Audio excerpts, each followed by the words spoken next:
Awesome. Hello, everyone. Welcome. People still connecting to audio. Great. Appreciate y'all being prompt and here with us today for the October 2022 month for the NASW Social Work Student Series. Very excited to have y'all today.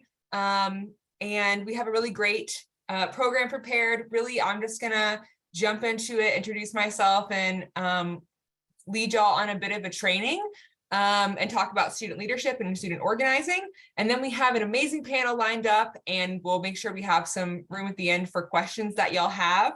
So before I just start screen sharing, I just want to say, y'all are so important in this space. It can be a little bit content heavy, but please, please, please interact in the chat, share your thoughts. We have folks on today that will come and help navigate that. If at any point during my little training portion that you have questions, I'm going to try to be watching for those just to kind of address them in the moment.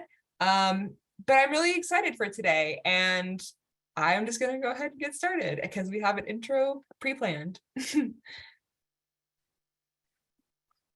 I'm going to do this. Give me one. Oh, sorry, hold on. Let me do this. Okay. Awesome. Ooh. All right, y'all can see this. Yes, good, great. I hope you all enjoy my cute little additions of Halloween decor throughout a couple of these slides. Very important to me to be festive. I have my earrings on today, and I'm hoping that some of y'all are feeling that fall energy right now. But welcome to Student Leadership and Organizing on Campus. I am Jess Riley. I'm the Community Engagement Coordinator for the Texas chapter of NASW.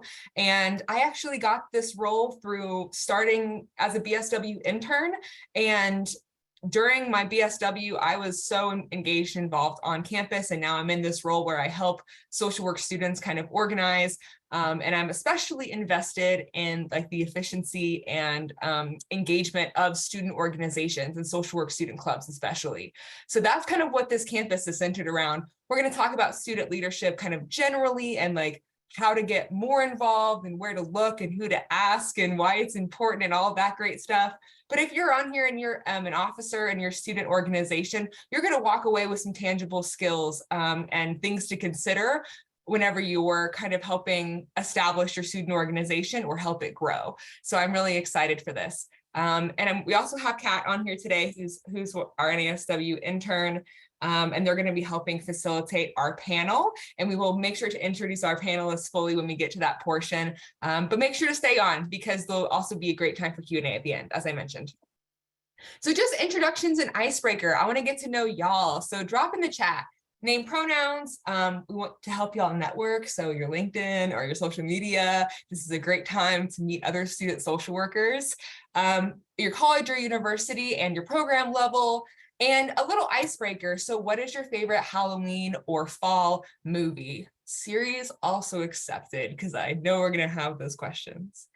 But let's take a moment and let y'all introduce yourself. I'm just going to let it roll for a second so people have a moment to drop it in the chat.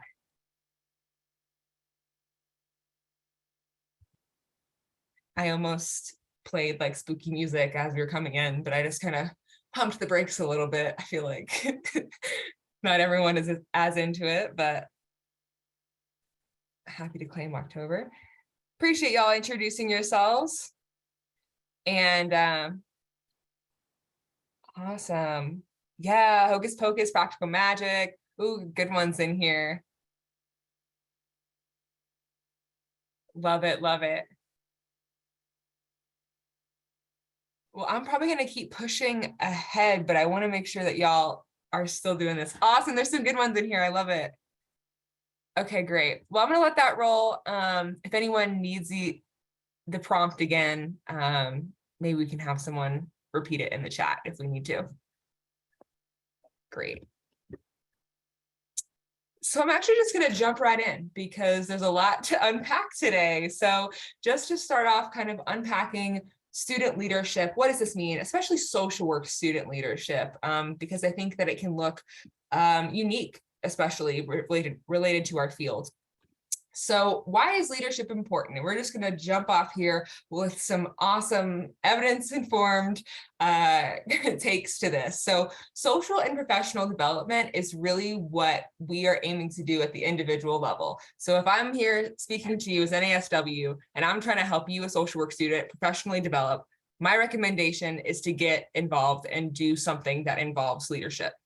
So I just want to read this quote because I think that this sums it up really well. So participation in co-curricular activities, this can mean student orgs or community engagement, is beneficial in promoting students' overall development, cultivating friendships, fostering leadership development, helping students to become more connected and committed to the campus environment and collegiate experience, and supporting students' academic success. So want to break that down. Commitment to the campus environment and collegiate experience. That's something that I think is especially important that we don't always recognize, especially in those upper levels of higher ed for maybe people who are post BSW. I have seen it. You know, I think it differs on every campus, but there's often a culture of disengagement and it's kind of purely academic. But I really want to encourage y'all to think about leadership as an investment in your community and developing almost an interpersonal relationship with your campus. And I think that that can be really critical for different self-care aspects, but also just in a community building sense, right? So I really want to encourage that collective investment in the collegiate experience. And academic success, I think, is something that's really interesting as well, right? Whenever we are supporting our own professional and social development, that shows in our ability to focus and engage with class content. And I think that's especially true of social work student organizations, especially if you're having critical conversations about social work in those community building spaces, and then you take that to the classroom. I think that makes a lot of sense for correlation. Some specific student leadership outcomes, I think, are important to identify because honestly, it's important to just, recognize what you all are getting out of it, because sometimes it doesn't necessarily seem as obvious, but in an academic sense to overanalyze it, right? Self-management, interpersonal communication, problem solving and decision-making, cognitive development and critical analysis, organization and planning, self-confidence, diversity awareness, and technology proficiency. So these are all areas that can be evolved and developed and enhanced by taking on leadership responsibilities and investing in your own personal professional growth. And if we have student leaders in the room and you want to say if any of these things have been true for you, just put a yes in the chat. Have any of these outcomes, been true for you if you've been in a leadership role before? Yes, yes, yes, yes, yes. Okay, proof is in the pudding, y'all. I love it. This is awesome. So that's just proof, right? So I think it's also important to recognize that we're gaining these things because sometimes when your head is, in the sand, it's hard to come back and recognize what you're actually, how you're actually growing. Great. Awesome. So let's just, this is formatted weird. It wasn't before, but it is now. That's just the way of things. So leadership opportunities on campus. So student organizations and clubs. That's a lot of what we're going to talk about today, just because that is my personal lived experience and background. I have worked with a lot of student orgs. I have run a lot of student orgs. I've been an officer in a lot of student orgs. I've done a lot of research on student organizations. So that's really what we're going to focus on. But there are also other forms of leadership. But under student organizations, I just want to encourage, you can be an officer, which if that you find something within a student org that you are really passionate about and good at for the specific officer positions, I highly encourage that. But you can always also be a general member. And so maybe you want to be a part of a couple different things and it's not feasible for you to be an officer in every one of those organizations. General membership is still leadership. And I really want to encourage that. Don't let kind of an expectation to run the whole show prevent you from participating at a reasonable pace. So I wanted to say that as well.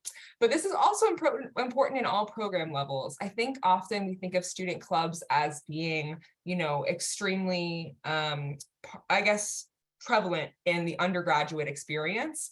But there are absolutely graduate school, clubs and organizations, especially related to the profession or like, the school of practice. But I just want to encourage that as well, that you will get more out of your collegiate experience if you're engaged, no matter what program level. Even in your doctorate, you can find a way to engage on campus. Degree-oriented student groups or other hobbies, interests, passions, that's just to sum up to say that there are so many opportunities. If the social work student club isn't your jam, find something that is, but you can also do multiple things. So I think finding a balance is great, having something that is major driven, but then another thing that is like hobby and personal passion driven. And before I address the other forms of student leadership, what student orgs are y'all a part of, if any? So just name it in the chat. I want the whole acronym, whatever it is, just so we can kind of share and see if we have others.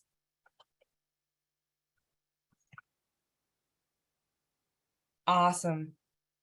Definitely some Alpha 5s in here, which is cool. Y'all know, different branches of Alpha 5, social work club. These are great. Also, I had a question about recording, just so y'all know, we are recording, and it'll be posted to the page that you registered on the student events page after this. Awesome. Thanks for sharing all those, y'all. It's awesome to see where y'all are coming from. Okay, great. Well, some other forms of on-campus leadership. So other campus institutions, right? Student government. We need more social workers in office, and that means on campus too. Gosh darn it. Campus ministry, if that's your jam, or other forms of, service on campus. That I always would say that social workers make great RAs. It's just true. There's like this people first lens that comes with social work education that I think make great RAs, and that often comes with some benefits for housing and food. So check that out. And Office of Civic Engagement. That's also something that I really encourage social workers to engage with. Not every campus has this. Mine did not. I put it on here because I know that there are things like this on some of y'all's campuses.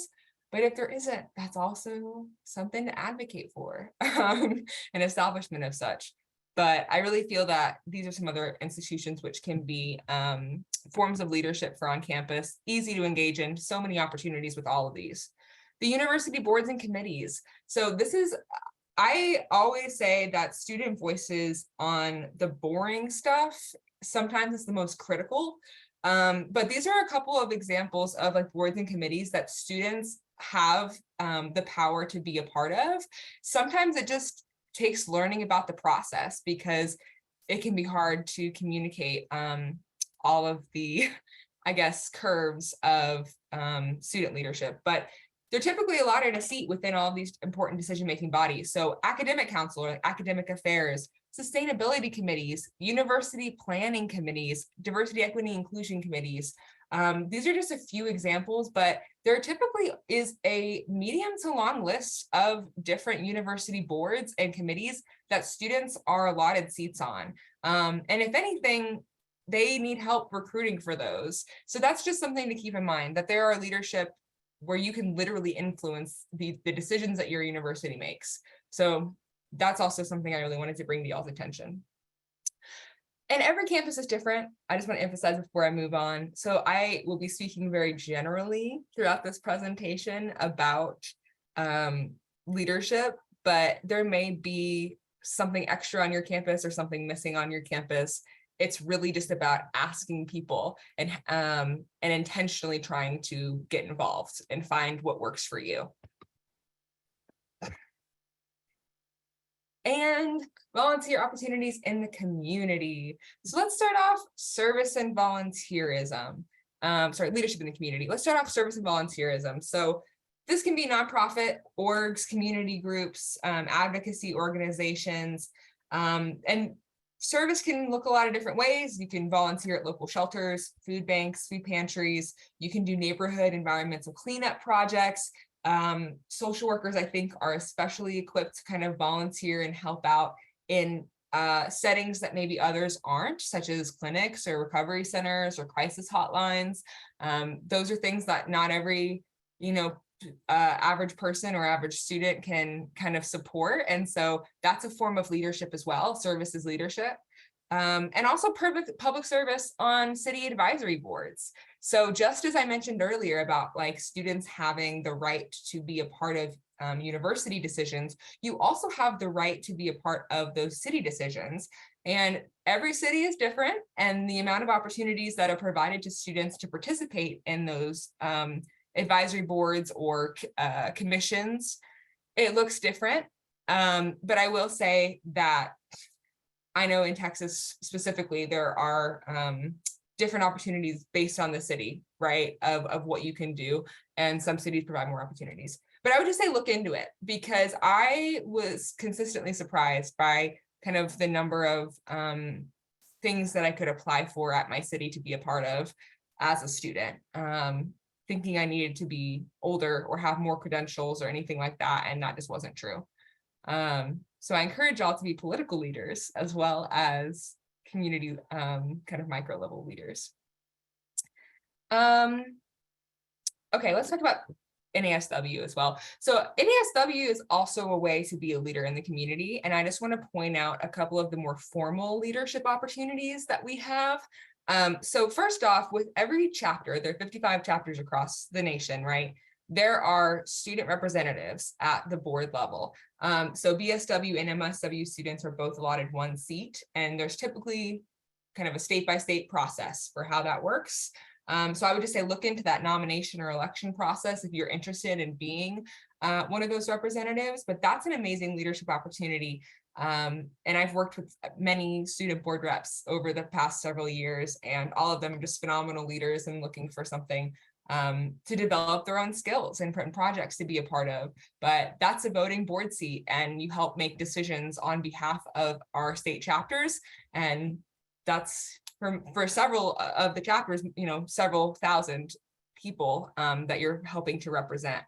So that's a really important leadership opportunity that I hope that y'all consider.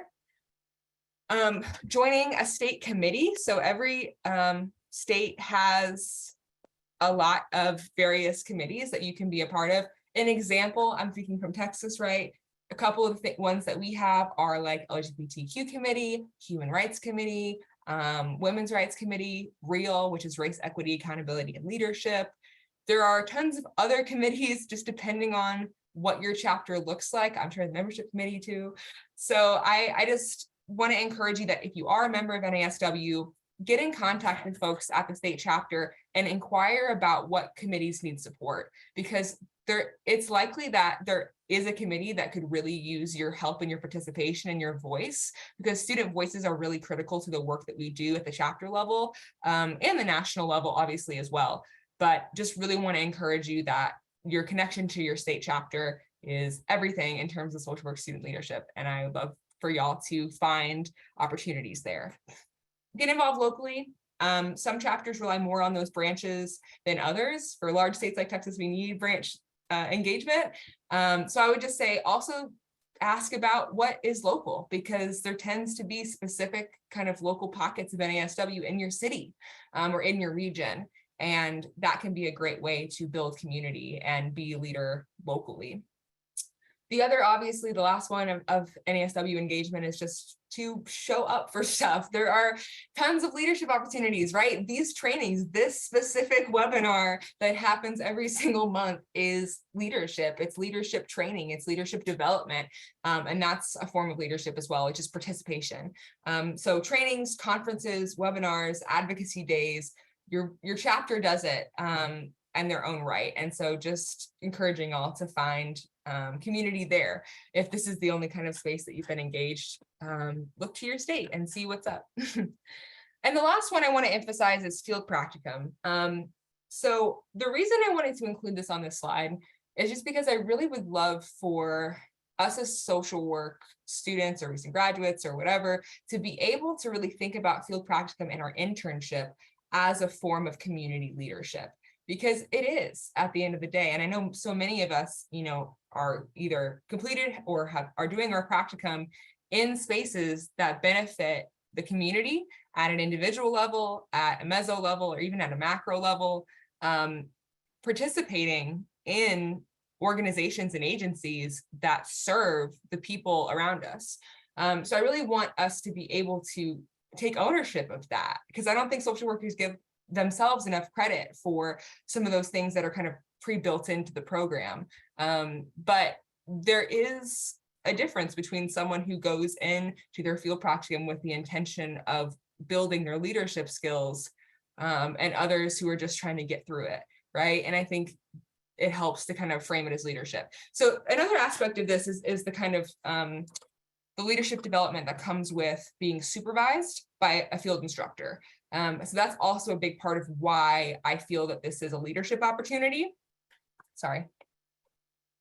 And I want to just read a couple of these quotes because I really do think that they identify this well. So the student-supervisor relationship and the student's identification with the supervisor play a major role in the process of developing the student's professional identity. The second quote is, social values, self-differentiation, and empathic concern contributed to the development of a professional identity only when they interacted with satisfaction with supervision. And so in summary, that's kind of a lot. Your relationship with your field supervisor, whether you're in field or about to go into field or already did it, that can unlock a whole world of like passion and skills related to your social work profession. If you have someone who is highly invested in your success, who is taking care and consideration for your journey as an emerging professional, who is attentive in supervision, who supports you, and has, critical feedback in a kind way. Like there are aspects to positive supervision and that satisfaction with supervision that will allow you to grow your own skills and take on more responsibility and feel more confident in what you're doing. So I just really want to emphasize, it's a two-way street, right? We as students I'm not a student anymore, but I so identify with y'all as a transitional student. But students need to focus on evolving themselves to be participatory and mutually beneficial supervisees, just as much as it's the supervisor's responsibility to be, a supportive supervisor. And so going into that space and trying to get the most out of supervision and also invest the most into the clients and the communities that you serve while in field practicum is essentially, a big part of community leadership. So take advantage of that in addition to, other things on the slide. All right. Thanks for letting me do my spiel on that. I got carried away, but I think it's important. I don't think we give ourselves enough credit for how intense that experience is, and how much you can gain from it. So that is like kind of overarching, right? Just kind of a couple of opportunities on campus, a couple opportunities in the community and reframing field. But really we're here and we're going to talk about different components of campus organizing and specifically with student clubs. This is something you can apply to kind of any student organization, but of course I'm here with social work kind of student orgs in mind. But these are just some buckets that I have had based on conversations and personal experiences and also some research, just kind of what are the areas that can be difficult to navigate or just things to know. And we're going to start with member recruitment and visibility. So this is, I think, one of the most important things that you can do as a student organization, right? Most important thing to consider, I guess I would say, whether you're just starting or whether you are building something that already exists, you're going to have to do this all the time. So the first thing I want to talk about is peer-to-peer outreach. So directly inviting people with likely interest, doing some text outreach, doing some in-class, next to you and behind you, and hey, are you in the group me type peer-to-peer outreach. This is going to be your most effective, especially if it's social work student orgs that are kind of within that school of social work, right? Make it easy to join, right? So if they have to fill out a whole application, sometimes it doesn't work. Like do something where they can just like join the GroupMe, or even if it is a Google form, like make it real short, make it easy for them to join, but capture their email, capture their information like immediately. And then follow-ups after initial participation. So if you get them to come to a student org meeting, send an email afterwards or send something in the group chat that thanks them, especially if it's their first time joining you. Send something that thanks them for that initial showing up, because then they know that there's an interpersonal connection. And I really want to identify and emphasize the power of personal relationships in student organizing. That's what it's all about, building real connections. That's what gets people to show up that second time, that third time, that fourth time. The second thing I want to talk about is tabling and involvement fair. So this is pretty self-explanatory. I'm sure that if y'all have some sort of involvement fair or beginning of the year student org, extravaganza, whatever y'all call it, it looks different everywhere. But if there's a guided space that assists student orgs in staying visible, make use of that space. Do not miss those opportunities. Typically happens like once a semester. And if it doesn't, that really stinks. But you can also find those events that happen annually and just see how you can integrate yourself. Even if it's not a dedicated involvement fair, see what recurs and see if you can plan for it. And then I always say table with added purpose. So every tabling opportunity is a member recruitment opportunity, right? But it can feel kind of like a waste of resources sometimes to put a table out just for membership recruitment. So think about membership recruitment as something that always happens, but there's almost a theme to your tabling every time. That can be voter registration. That can be event promotion. That can be a fundraiser. There can be any kind of added purpose to that tabling, but just make sure that member recruitment is underlying all of that. You always have a sign-up sheet. You're always asking people who walk by after they engage with you, hey, have you heard about us? Are you a social worker or whatever? It just depends on the org that you're recruiting for, honestly, and what that ask looks like. Class visits. So classroom visits are gold, and I utilize them in my space as well, like with NASW. But I think on campus, it can be really, really a wonderful tool. You have to meet students where they're at. And that's why I was saying make use of those guided spaces. But the other place that students are in class, because that's where they pay to go do.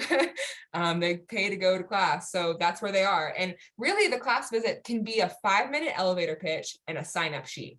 And especially if it's a social work student org, talk to all of the social work professors, ask when you can stop by, schedule a short, tiny time, whether it's you or another officer can just pop by and do it. Ask officers if they can do it in their own classrooms. It can be as casual or as formulated as you want it to be, but really it's just the beginning of class. Hey, y'all, if you're not in the Social Work Student Association already, you should be, because it's a great place to build community. Here's the QR code to join the GroupMe. I hope y'all will join us. That is the whole pitch. Like, it doesn't have to be complicated. But I wanted to emphasize in this section as well that faculty outreach is really key in general to membership recruitment and visibility. That's how students learn about things. If there's an event that you're putting on, your faculty need to know about it. If you are planning a service project and looking for donations, those social work faculty need to know about it, and your student involvement office needs to know about it, and they need to put it in whatever newsletter they have. And you need to be always kind of working with your faculty and staff, because they have kind of communication pathways that often go farther and deeper than you have access to. But utilizing the organizing power of educators and the students, right? And social media and communication. So first off, take and post photos. I also love Canva. I also think it's important to design event graphics, but you should be posting photos of your members. And I think the pandemic was hard on a couple of student orgs. I don't know how many of y'all had kind of online student organization leadership, but it was hard to get photos of real people online. And we're at a space now where that's a bit more possible. So I really encourage you to break up that timeline with photos of real events, real meetings, real people, real members and officers. Do officer introductions, help to introduce, leaders to the community, to the campus community. But those real photos are so important. And to document what you do. Like, if you do service projects, take pictures of people, moving the canned goods, or take pictures of people putting the menstrual products into the food pantry. Like, we have to be documenting what we do so that others can see it and feel inspired by it and then want to get involved. Engage with other student org accounts. So it is a two-way street. You have to be always kind of helping uplift and promote and partner with other organizations, especially ones that kind of align with whatever the mission is of your org. But if you help promote their events on your story, they'll help promote your events on their story. Go follow them. They'll follow you back, like their stuff, they'll like your stuff. And it just helps with the algorithm. Work together. And then be consistent, reliable, and audience engaged. So, if you're going to utilize social media to highlight events, do it every time. Try not to go multiple months without posting. Try to, communicate your meeting time weekly if you're gonna meet weekly, right?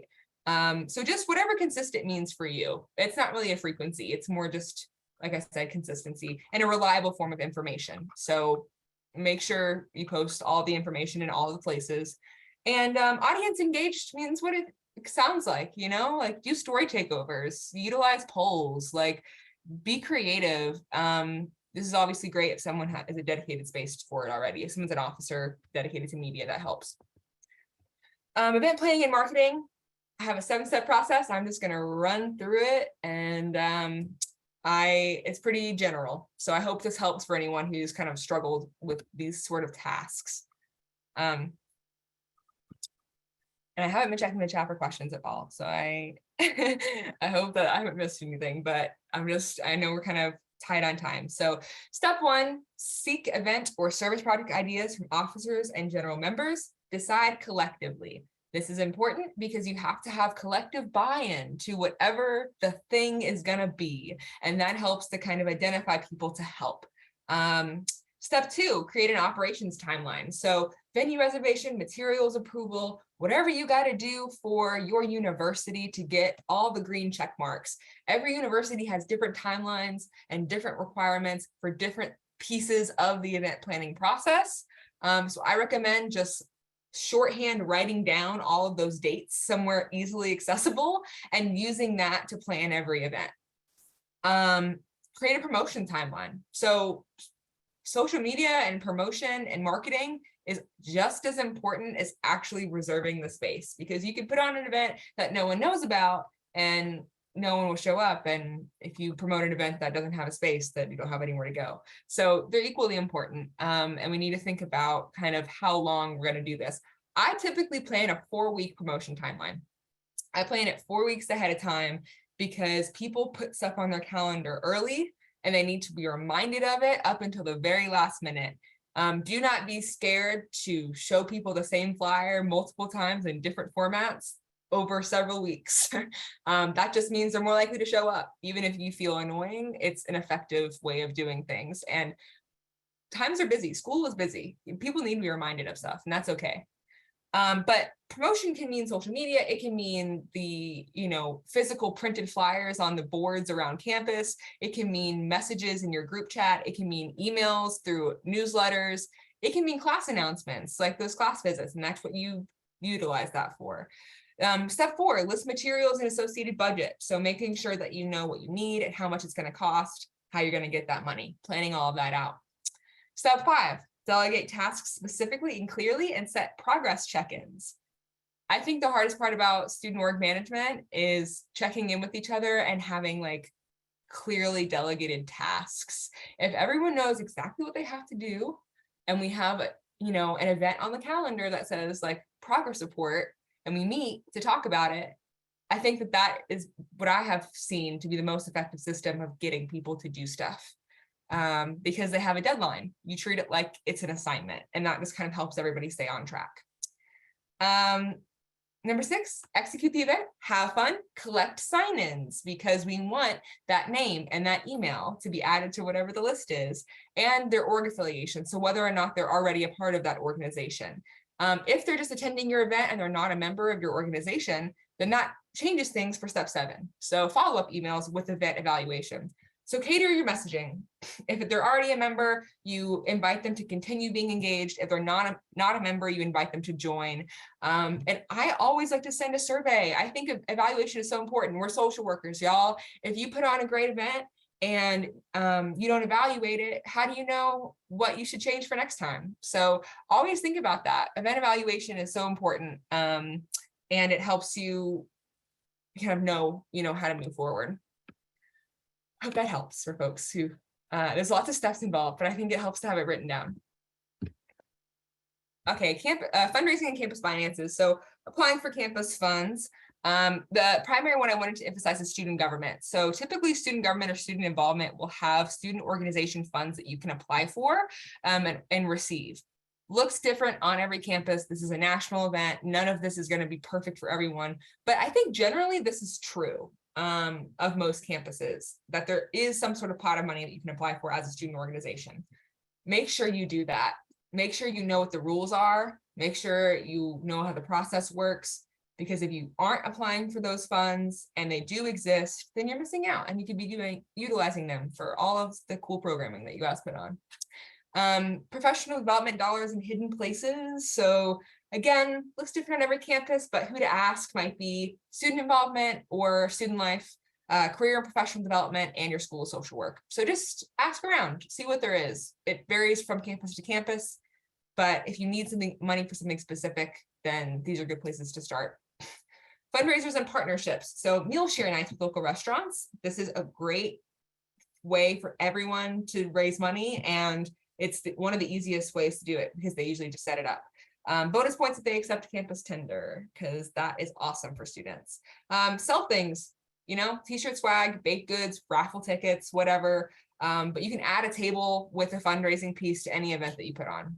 Even if it's like a screening of a movie, you could have a bake sale outside. Partner with other campus orgs to organize larger scale fundraising activities. So if there are 3 student orgs that all need money for different things and like y'all are struggling to do something, partner together. There's like no harm in that. And all you do is help create something larger and better. All right, moving on, because I know that we are short on time and I want to get to this panel. Okay, sustainability and leadership transitions. I think we're wrapping up here. So procedure and timeline development. Everything starts earlier than you think. This is one of the hardest things I think that I have heard from student org leaders. Like it's the year to year, like people graduate and it gets really difficult to maintain that momentum. But these are a couple questions to consider. Will you host an election? When and how will people vote? How will candidates campaign? When and how will the incoming officers be trained? And I think this is a really important piece too. It's not just about identifying the next leaders, it's about training them and facilitating conversations from the outgoing to the ingoing. So the recommendations that I have are to identify those incoming officers a minimum of a month before finals, and then facilitate onboarding with like outgoing president and VP and that aligning officer. Like if it's a social media chair, them two have to meet in order to talk about it. Like there has to be an individual onboarding and exit interview process that happens from your leaving officers to your new officers before the school year ends. Not in summer, before the school year ends, just to touch base. And you can start like planning during summer. It doesn't have to be crazy formal, but like there needs to be a meeting that takes place between every single one of those new people so that they know what they're getting into.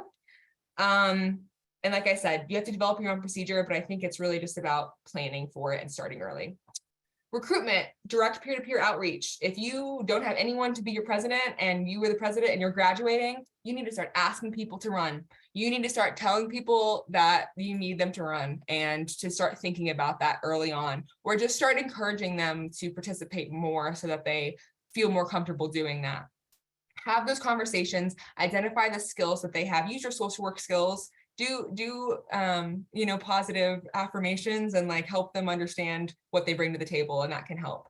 And engage general members and officer responsibilities early on. So if there's an event coming up and you have an events director who's leaving, identify a couple of people to help be on that committee and give them a little bit more responsibility than you might have otherwise, and see how they handle it if they're willing to take it on.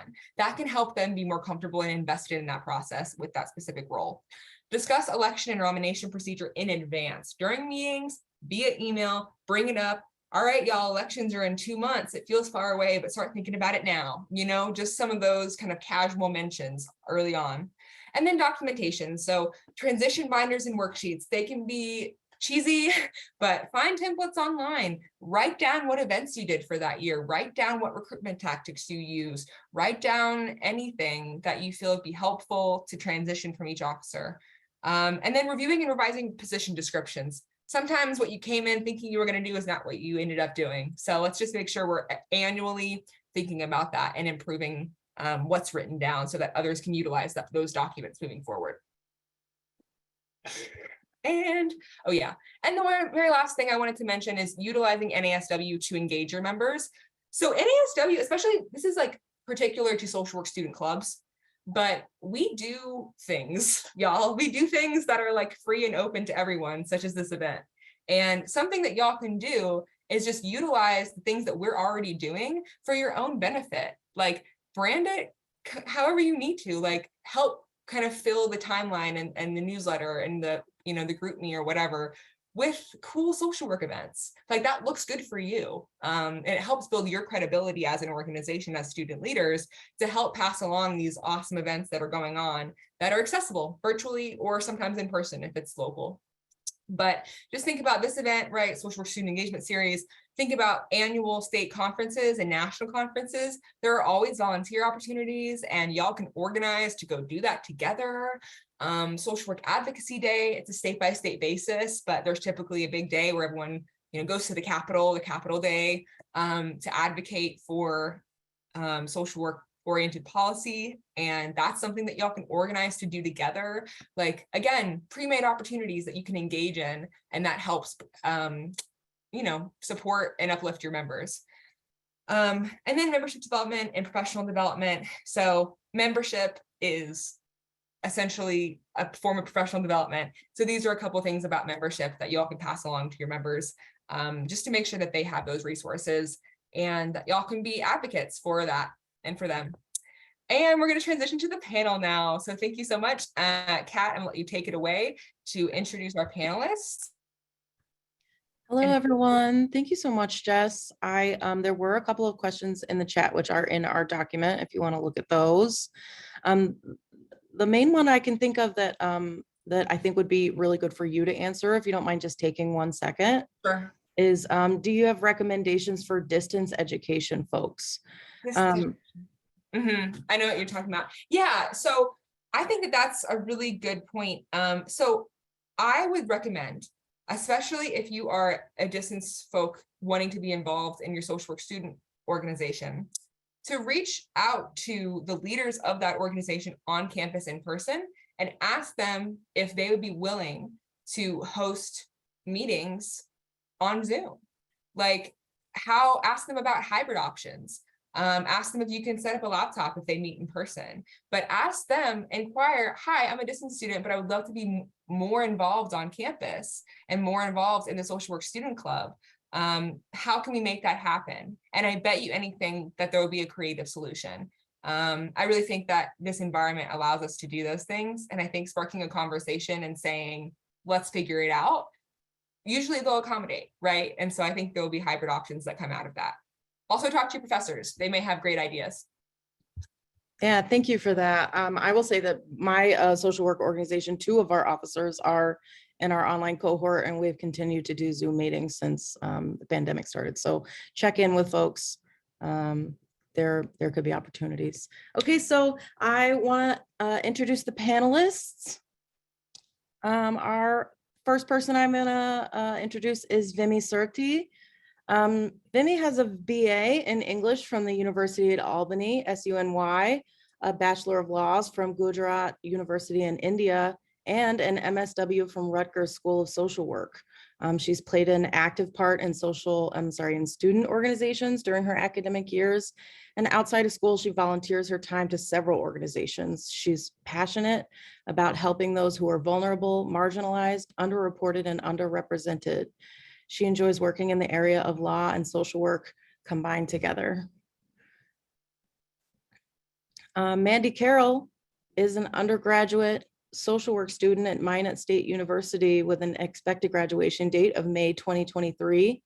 She's currently the student social work president and the former treasurer. Mandi is passionate about empowerment and strength-based leadership in peer relationships and clubs. She has a strong desire to work on policy, helping to ensure well-being for all, regardless of race, ethnicity, or status. And then finally, Emma Lynn Lewis earned her BSW from the University of Wisconsin-Milwaukee with a minor in psychology. She was the first individual to graduate from UWM with the social work minor on aging. Currently, she's a social worker at the Milwaukee Catholic Home, a master's student at UWM, and the vice president of the Student Gerontology Association. Welcome to all three of you. Thank you so much for being here today. I'm just gonna, go ahead, Mandi. I was just gonna say thank you for having me here. Oh, of course. I'm just gonna jump right in here, and since Mandi, you've got your mute already off, I'll start with you. So what is something you wish someone had told you early on in your career as a student leader? Well, it kind of piggybacks off the last thing that Jess was just talking about. I wish I'd been told to start looking for a replacement sooner. So our program, the SSWO officers are elected for the calendar year. So I really didn't start thinking about a replacement until about a month into the fall semester. And now I'm getting close to finals. And so I kind of had to play catch up on finding a replacement for myself. And as you know, college students are typically really overwhelmed with their workload and their life load. So a leadership position can really sound intimidating. And I am coming from a very small campus, so I have a small pool of students to work from. And, you know, when you're a student, if you aren't a confident leader, you kind of feel like you're not a good fit for leadership, which is definitely not the case. I think SSWO is a perfect opportunity to work on your leadership skills in a safe space. So I would just say to piggyback off Jess, that it's really important to groom a potential leader so that there's good continuity for the club. Yes, thank you for that. I'm experiencing a very similar thing in my own position currently. So I'm going to pass this off to Vimmi. What is something you wish someone had told you early on in your social work career? Firstly, thank you to the entire NASW Texas team for putting this up, and thank you for having me and inviting me as a panelist. I just think that walking the path of a student leadership is challenging, especially if you don't have the track or the path laid down for you. It's something you have to innovate and be creative about it.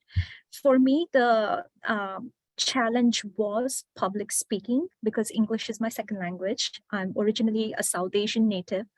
Secondly, time management, because to manage full-time work and juggle with family and work-life balance was quite challenging. But having said that, if I knew that someone had modeled for me or had a hand that, okay, this is how you have to walk, that would have made it easier, but that was not the case. But having said that, I think it's a risk that one should take, one must take. And as Jess has emphasized, pretty much she has given the entire holistic picture how the leadership role works. I think if you put on the hat of leadership skill, professionally, individually and professionally both, it's super helpful because it grows you. Firstly, it grows you as a human being, more than the labels that you have as a social worker, as a professor, as a, as a field advisor. It grows you as a human being. And I think the skills that comes with the leadership, it just goes on for a very long time. And there are lots of mistakes from which you will learn. So I think this journey of a student leadership, if you have the courage and if you can take the risk, go for it, because it's a life skill. It's not just the student related or an educational skill. It's literally like public speaking. It's a life skill. Yes, thank you so much for that response. And I'll pass it on to Emma Lewis. What is something you wish someone had told you early on in your student leadership career? Everyone, I also want to thank you for having me here. I really appreciate it. I think something that I wish people would have told me early on in my student leadership career, but also just in my life, is to try to say yes more often. I feel like I've been plagued by social anxiety where I'm like, I don't really know what's going to go on. I'll just say no to it. It's fine. And over the past year or so, I've been trying to say yes to more opportunities like speaking today, or trying to pair with other groups and other organizations to have things together for bigger events, or just trying to take on bigger opportunities. And I feel like personal growth is also growth of your organization. And so I think only really great things can happen from partnerships and from learning opportunities. And I think that's really a huge thing that I learned, is just try to say yes. Obviously, don't do too much and know your limits. And I think everyone's constantly learning what our limits are. But if you think it's in your wheelhouse and you're not really sure and you're on the fence, you should absolutely go for it. Yes, thank you. Thank you.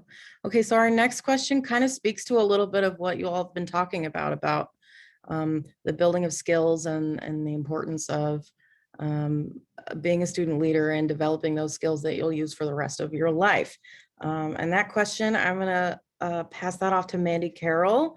The question is, what specific skills have you developed through your experience as a student leader?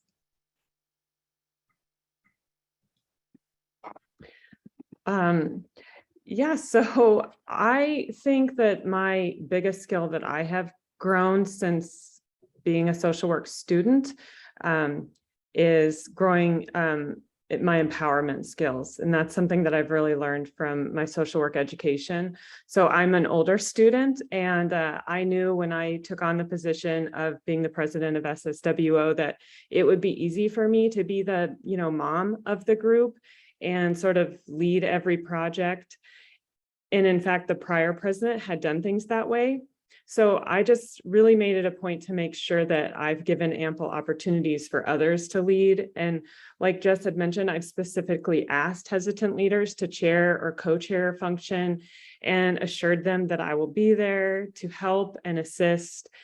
And then I've also implemented an after action report. I think Jess called it something different, but same idea of making sure that the future student leaders have input on how things have been successful or not successful in the past.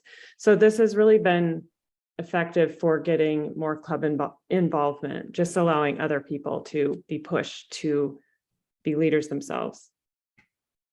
Yes, thank you for that. Delegation and empowering others is such an important part of being a leader.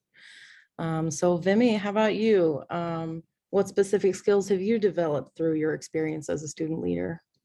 I think I have few skills that I believe that has developed over the period of time. Number one, I would say communication skills. Number two, planning. Number three, coordinating several kind of events. I remember that when I was because I did my MSW an intensive weekend program. So it was very unusual. It was not like a full-time school Monday to Friday. It was Saturday, Sunday school. So to be active playing that role during the weekend was quite a challenge. But I think I made sure to foster the friendship with all different programs. So that included intensive weekend, that included full-time, the online program, blended program, and the traditional route program. So I fostered my friendships with everyone, and to make sure that each one of us are involved in our programs. So for me, because if I was just focused on intensive weekend, there were not that many events happening, not because people, Monday to Friday, people are working full time. Saturday, Sunday, they just want to get done with their schools and then go back home and just do their homework. So how to make sure that the intensive weekend becomes much more active? That was my challenge. And at that point, I think planning, communication, coordinating, facilitating, and just shaking hands with different kind of program leaders were all kinds of skills I brought together wherever I could to make sure that this program becomes more active. So yeah, so it was a wonderful experience for me personally, for the program itself. And I think we all contributed and learned from it. Yes, thank you. Those are all genuinely skills that you will be able to carry on to into your career. And we all know that, like, you know, community cooperation and getting organizations together is such a big, important part of social work. So that's great that you were able to work to sort of develop that. Emma, how about you? So what specific skills have you developed through your experience as a student leader? So it's also kind of touching on the question that Eli had put into the chat. So kind of touching on all that. I did mention always saying yes to everything, but that doesn't just mean for yourself. And the main thing I learned is, as a student leader, is my ability to delegate. And so in my position of power, I can see and I use everyone in my association's skills. And so I don't need to put everything on myself. And I kind of feel like that's a personal thing, is I want to take on everything and I can take care of it. You guys can, you know, do what you need, but like, I wanted to take on everything. And so what I learned is over time is there's value in having multiple people's input, and there's value in having other people taking lead on things. So something that my organization is kind of starting to do is having the president and I, we take a little bit of a step back. And so we're more coordinating everything that's going on. But if people are super crazy interested in an event, they are that event president, so that is their opportunity to kind of learn those skills. And hopefully that will help also integrate in the future. They're gaining some of those leadership skills and they'll gain that confidence. So that'll also hopefully help with the transition of power later on. And I feel like that's really important, is the ability to say, hey, you're really interested in this. Can this be your task? And giving them that, and kind of also giving yourself the space to be like, I didn't say no to it and it's still going to happen, but I don't need to waste all of my stress and time on that. Thank you. Sorry about that, everyone. I dropped a water bottle on the ground, so thank you for your patience. Thank you so much, Emma. So I think I'd like to kind of segue a little bit into, oh, sorry, I got distracted by the chat. To the next question. So Mandi, I'm curious, how has your relationship with your school and your education changed since becoming a student leader? Yeah, this was an interesting question that I hadn't thought about before I got this. So before becoming a student leader, I had looked at my education kind of through an individual lens, which I think is pretty common and normal. But since becoming a leader, I see it more as a village effort. I've really loved building camaraderie and this culture of support, especially for my cohort. So when someone is struggling in a class, we help them. And when someone gets a good grade, we cheer for them. And I just love that. It's really my passion. Most of us are women, not that that matters, but I'm all about women, supporting women, and not seeing them as competition. So, you know, being a student is hard, whether you're just straight out of high school or you're an adult, just it's a struggle. So I've really seen that as the way that I've grown. Great. Yeah, thank you so much. That is actually like really kind of what we were, you know, sort of getting at is to think about, I don't know where I was going with that. I'm really sorry. So I'm going to pass this on to Vimmi. How about, you know, and how has your relationship with your school and your education changed since becoming a student leader?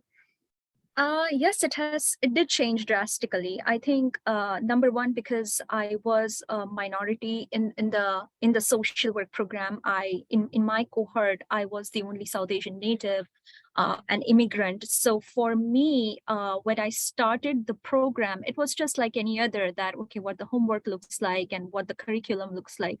But I think the more I started getting involved, I think my relationship with my field advisors, with my professors was different because they could see, and I could see that they could see that this person is genuine, who just doesn't want to focus only on the curriculum and get a degree, but it's more about the holistic approach of how to further and enhance other aspects of the school. So for me, I think the journey was not just the degree, it was beyond that. And I think my professors and cohort genuinely helped, and then they started getting involved in the process. So I think once your genuineness as a student leader is established, I think the universe just helps you and comes together and pushes you and takes you further. Yes, absolutely. I think like showing that initiative really sort of changes the relationship. That's been my experience as well. Emma, I'm going to pass this on to you. So how has your relationship with your school and your education changed since becoming a student leader? Yeah, so I feel like my relationship with my school and my education, everything has only been strengthened. I feel like it's one thing to be a part of an association and just be a student. You're like, oh, I go to this school. But when you're a student leader, it adds a whole nother level of pride to it. You're like, this is something I'm working for. This is something I'm working on. We're actively growing. When you do something that you're really, really proud of, it just kind of builds and fosters even more of that. Having things you're excited about with your school and university and your association, when it succeeds, because if you're putting your heart and soul into it, it will succeed.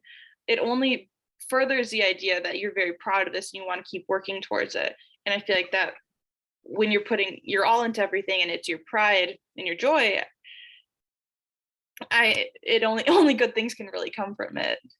And I feel like that has only also helped my schoolwork. It's kind of a connection of I created a community of also other students who care about what they're doing. And so all the association, I started in the Gerontology Association when I was an undergrad. And a lot of the people were master's students, and they all pushed for me to go for my master's. And through that association is the main reason that I'm going for my master's right now, is because of the community that kind of lifted me up to go for it. So yeah. Yeah, that's great. Sounds like you got a lot out of your involvement, and that's been we hear that all the time. It's been my experience as well. So moving on, Mandi, this is kind of a big question that I think a lot of people are curious about all the time and ask about. It's definitely something that comes up a lot as I'm trying to recruit new officers for next semester. And that is, how do you manage your time as a student leader? Yeah, this is a good question. Well, I'm just going to start out by being honest. Sometimes I am organized and proactive, and sometimes I drop the ball and fly by the seat of my pants. So this is real though. And this is, again, this sort of like approachable culture that I'm trying to present to the group is like, perfection is not something that is relatable. So failure is. But when I am at my best, I have alerts set and I send out, reminders for meetings. But really the best thing has been delegation. Again, like this is like what Emma was saying, I've been really good at delegating, and I have not been the chair or co-chair of any position this year. So I just think this serves the group best for growth for all the members. So I guess I don't have any great tips on this other than it's hard. Yeah, honestly, that is a great tip, to be honest. Letting people know that it's, it's not always going to be perfect, and it is difficult. And I think you make a great point about delegating and letting other people in on the experience and getting done what needs to get done. So Vimmi, how about you? How do you manage your time as a student leader? It's challenging, definitely, especially when you have to juggle so much with your homework, papers, and then being a student leader, which is all extra. But I think what helped me was, of course, I was doing I still do. I'm very habitual with the Google Calendar. And then communicating, setting boundaries, expectations, just letting your team know, people know what the expectations looks like, what your boundaries look like, when can you allot time, when can you not, and then listening to other people as to when the team is also available. But I think communication plays a very big role, and also your priority, what I want to do, what is my priority, and what I can't afford to do. I think knowing that clear cut just helps you in managing your time. And if there is something which you can't do, communicate it. Okay, that this is something I just can't do it, so that the other person, they can channelize their energy somewhere else and figure it out of how to do it. And this could be with anything, with any teamwork you do. May that be your projects, may that be homework, presentations, or student leadership in various organizations. I think your communication plays a very vital role. Yes, absolutely. Knowing your boundaries and communicating them is so important. Thank you for that. Emma, how about you? How do you manage your time as a student leader? Touching on what Mandi had said, it is difficult, and sometimes I'm really on it, and sometimes it's who's to say. But I think the most important thing that I've found is I really do try to keep a schedule, but what you need to keep in mind is be realistic. If anything, be pessimistic with your time and be like, oh, this is going to take longer than I think, because it's worse to underplan time than to overplan time.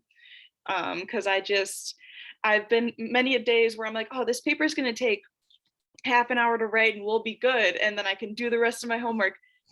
That's never the case. And so if you're not realistic with yourself, time will always keep going.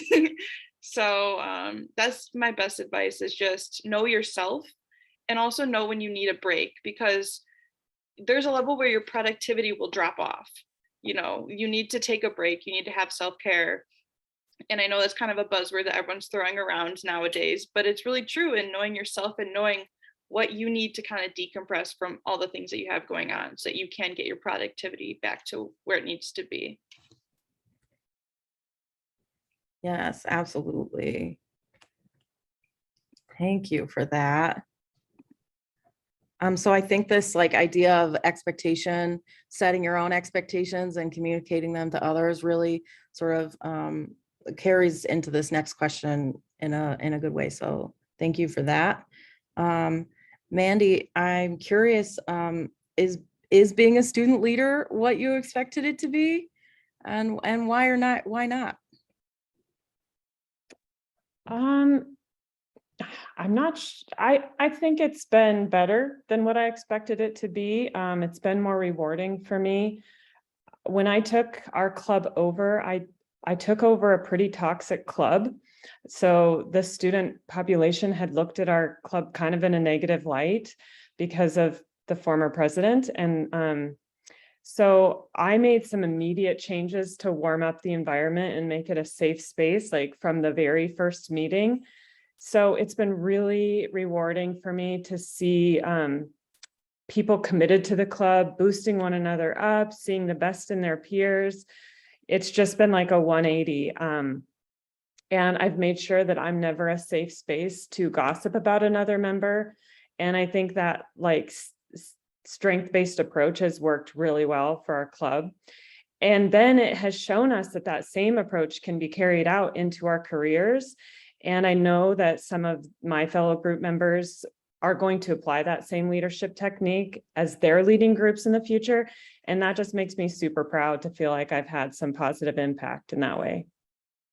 Yes, that makes me so happy for you. I think it really I think the main thing I took from that is that being a student leader is really kind of what you make it, and what you bring to the table, and how thoughtful you are, I think can really change the experience. So thank you for that. Yeah. So Vimmi, how about you? Is being a student leader what you expected it to be? Why or why not? I did expect to be a student leader, but I wasn't sure if my expectations would meet the way I expected. But yes, my journey was beautiful as a student leader. And I think even back when I finished my LLB degree in India, I was a student leader there too. But I think more than being a student leader, I think the journey, the process was beautiful because I made so many friends. We helped each other. I had beautiful relationship with the entire university staff members. And I think everyone should invest in this if they have the will and the courage to do it. So my journey was beautiful. I did expect, it did happen, and I'm very thankful the way it curved out. Yes, thank you so much for speaking to the community building aspect on a sort of individual level of being a student leader. Oh yeah, definitely. Just put it in the chat, but if you have any questions, definitely drop them in the chat, and we're going to try to get to them very soon. So Emma, how about you? Is being a student leader what you expected it to be? Why or why not? I think it is what I expected it to be, but that is because of the previous leaders before me. They really made sure if someone was kind of interested in a leadership position, you were able to get a position regardless of how small. So I was our communications officer. So I just sent out the emails and I wrote up the notes. And so that was my first kind of feeling into what the leadership position would be. But I was also part of all the board meetings and I got to make decisions like that. So then as the association grew and I got to have higher positions, I was able to have a smoother transition into different positions. And I feel like that makes it less of a scary transition when you're already a part of those meetings compared to like someone being like, oh, you're leading the board meeting and you're like, what's a board meeting? Like, what does it even entail for this group of people? But if you got to sit in on it just because you had a smaller role and you're like, oh, the board meetings are just, everyone gets together, we kind of just throw out ideas and then we'll talk about it later. It takes away the kind of scariness of what being a leader can be. Yeah, definitely. Thank you for that. I think that's kind of been my experience too, is just being involved can just really make things less scary and more accessible and like provide an understanding that can be really important as we move into our careers and try to find our own voice and our own place in this field. Yeah. So Mandi, I have one more question for you all. Oh, great. Sorry. Again, distracted by the chat. So my final question for you all, Mandi, I'll start with you again, is in what ways, if any, has your experience as a student leader been enhanced by NASW membership or engagement?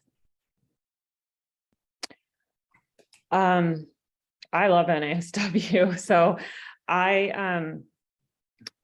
I think it's an amazing organization. I've taken part in a lot of the trainings that have been either free or really reduced rates for students. I just attended, we had a virtual conference for our state and another state, and they had a meet and greet, and I can't recommend those meet and greets enough. I was able to, really have a lot of conversations with all kinds of different social workers in all the different fields. And I think that's just something that school can't provide for you. So I've also been a part of a student engagement committee with my local NASW, and I'm on the board of directors.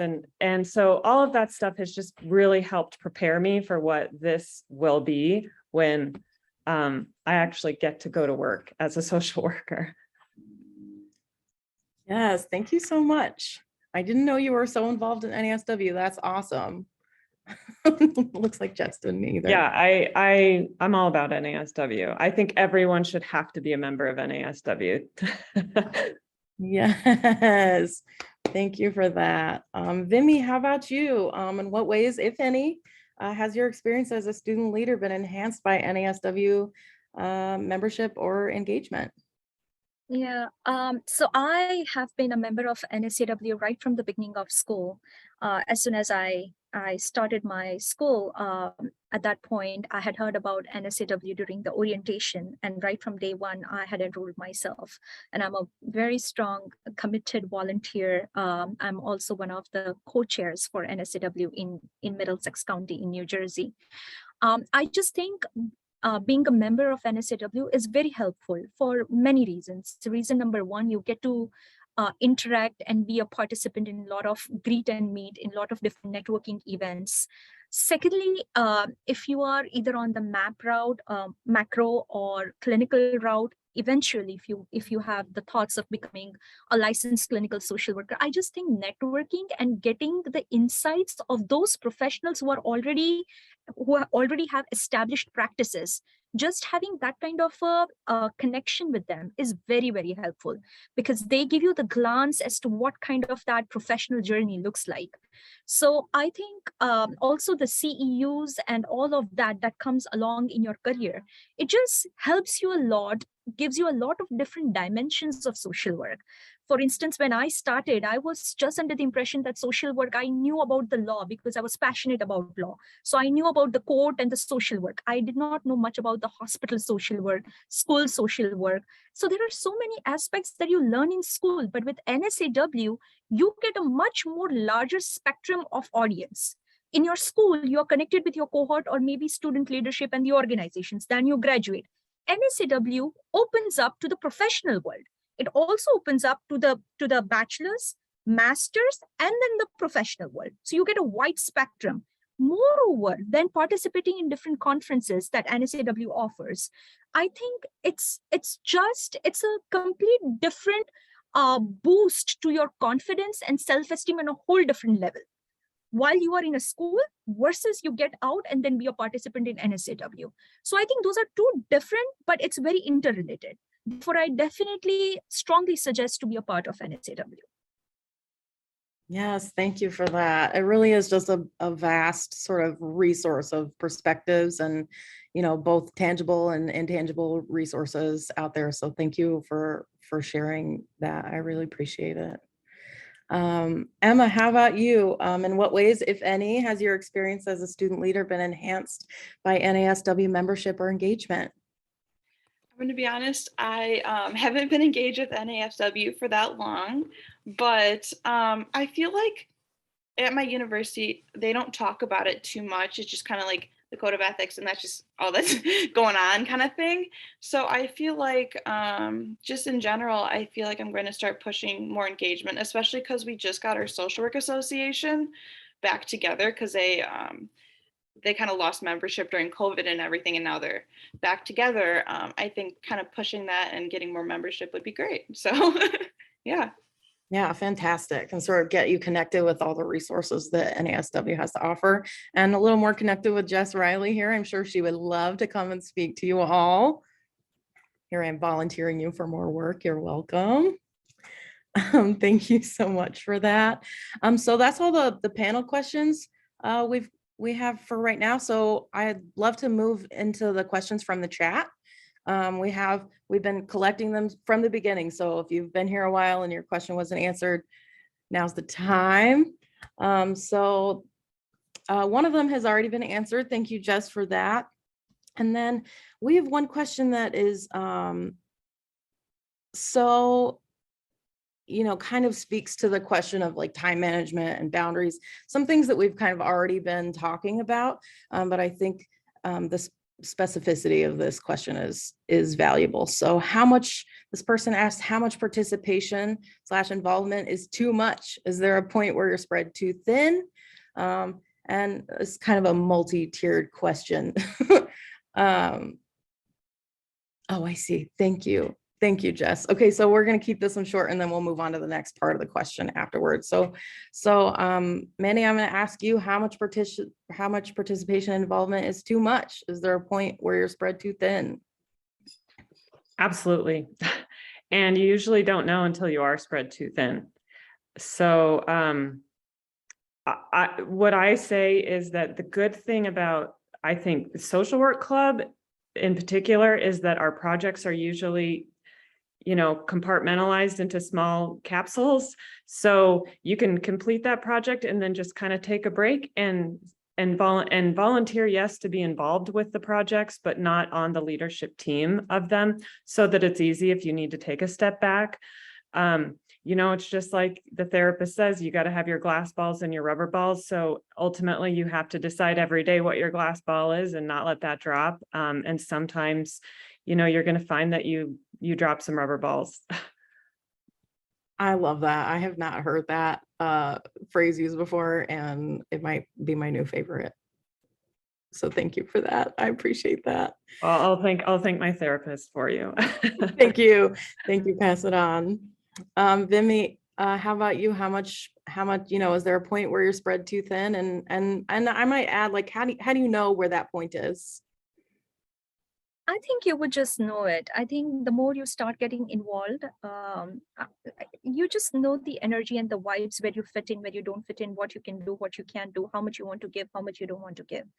And I think one should be bold enough and authentic enough to say no when they feel that this is too much for me, because the honesty is to yourself first. And then once you're honest, it showcases in your performance, in your work ethic, in everything. So I think if it's too much on your plate, you just have to be honest. This is way too much, and now is the time that I need to take a back seat, and I can't do. So I think you just have to be honest. Your gut feeling will tell you that, yes, this is too much. There is no way you would not know it. You should just be silent enough to listen to yourself first and just be honest with yourself. Yeah, so that actually speaks to kind of the third part of this person's question. So I'm going to ask you, and then I'm going to ask Emma the same question. So do you have any advice on how to say no, how to approach that no conversation? Sure. And I think the best way to say no is by saying no. That no, I can't do this. There is no other beautiful way to say it.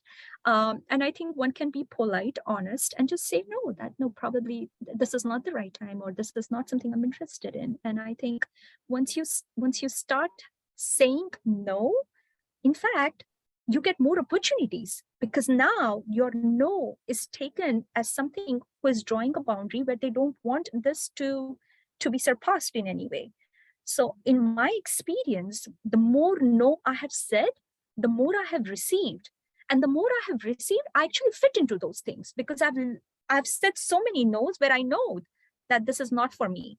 So I think in a beautiful way, one can just say no, simple no. Yes, absolutely. Saying no to the things you are less interested leaves you a lot more time to do the things that you are interested in and that are gonna benefit you and the people around you more. So thank you for that. Emma, how about you? Do you have any advice for saying no, or want to speak on, how you know when you are spread too thin? Yeah, absolutely. So something that one of my professors once had us all do was we were all thinking of, ways to tell that we were spread out too thin. And someone said something which really resonated with me, which is when you're doing mundane everyday tasks that you do all the time, and if something small changes and you get really upset by it, you might be spread too thin, or you might be kind of at your tipping point. So someone said, when I'm walking my dog and they start pulling a little too much and I get a little too annoyed by it, I'm like, oh wait, this is a normal thing for me and my dog. There's something going on here internally. And so I think it's just about being aware of what you're doing and knowing yourself, which is a very hard thing to say. And everyone's always in the process of learning more about yourself. But I feel like when little things start to annoy you or make you a little more upset than you thought that they should, you might be over putting too much into something.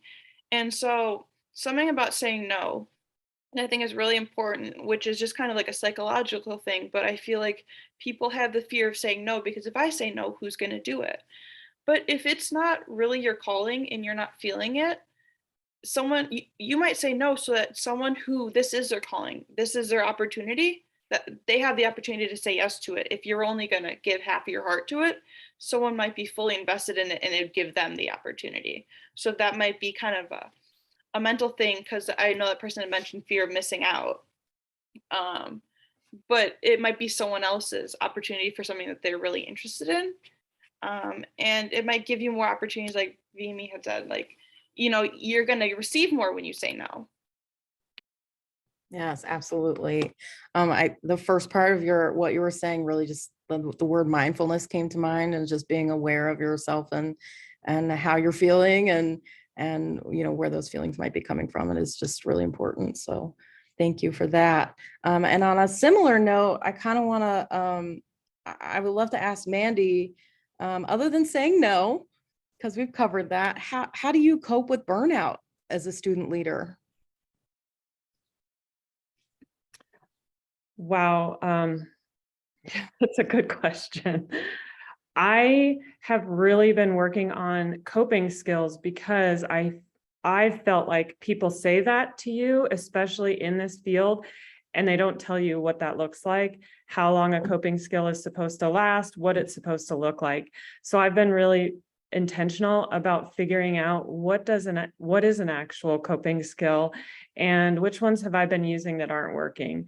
So that's something that I've been really working on. And then just mantras every day, just kind of setting an intention for the day has been really helpful for me lately. And just journaling in the morning has just kind of grounded me. So that's all I have, but I'm looking for other tips. Yes, I really appreciate you mentioned sort of checking in with your strategies and just really assessing whether they're working instead of just blindly doing them because they should work. I really appreciate that personally on a personal level. So I'm going to pass this on to Vimmi. How do you cope with burnout as a student leader? Yeah, social work, for some reason, burnout is normalized, and one has to, self-care is a priority. But few of the tips that I implement in my day-to-day routine is, one is meditation. Second is long walks, music, and just spending time with people whom you love. And then Netflix has been very helpful to me for some reason. Amazon Prime, Netflix, those some shows or movies. And then I find cooking very therapeutic when I'm by myself and just cooking different cuisine that I love. But yes, I think all those skills, but those coping mechanisms should be taken as definitely a self-care and as a priority, because burnout is very real in this field. Yes, thank you. And this is such an important question. And I think everyone has their own, has broad, sort of vastly different ways to deal with it. So I'd really like to pass this question on to Emma as well. How do you cope with burnout as a student leader, Emma? How I cope with burnout is I have recently tried to start doing this more, which is finding something that I'm excited about each day and something that I can look forward to, even if it's a small thing. I think it's really important to cherish each day and to have something to look forward to, because I feel like it's so easy to get into the swing of, okay, I have all these meetings, I have something else going on, I have a project due. And so you get so into the swing of just being stressed all the time. But like tonight, I got myself a piece of fudge. So I'm like real excited for after this. The main thing I'm looking for is that fudge tonight. And so it's like little things that keep you going and get you re-excited about whatever you're doing. Or like cooking, taking that time to take care of yourself. Or, you've really been missing a certain meal, taking the time to make that meal, because you're going to need to eat. You might as well make it something that you're excited about, or working out to take that time out for yourself to get a sweat in and, focus only on yourself while you're working out. Don't let work creep into your head. It might creep into your head, or like if you're on your walk, but try to only focus on yourself or things that you're excited about when you're not at work or when you're not working on something stressful. Because otherwise it's just going to lead to a constant state of you being stressed if you're not doing something productive. Yes, thank you for that. I love that we have this reminder that, self-care can be as simple as cooking yourself a good meal and enjoying that meal. It really can be that simple. I think we put a lot of pressure on ourselves to do exercise and do all the hard self-care things that end up just like bringing on more stress than they give us relief. So thank you all for that so much. I think we are at time. Jess, is that correct? We are at time. Thank you all so much, our audience, for being on today. Our wonderful, amazing student leader panel. Y'all absolutely killed it. I know that I learned a lot from your reflections and experiences and tips and tricks, and I know that our audience did as well. If you haven't had a chance to drop your appreciation for our panel in the chat, do so now. But again, thank you all so much. Please join us next month for the next NASW Texas Student Series, or NASW National Student Series. I am really looking forward to seeing you all continuously. The next one is November, the movement towards paid social work field placements, which is going to be a very important conversation in this next year across the country. So see y'all there. We don't stop. So have a great night, everyone. Good night. Right. Good night, everyone. Good night.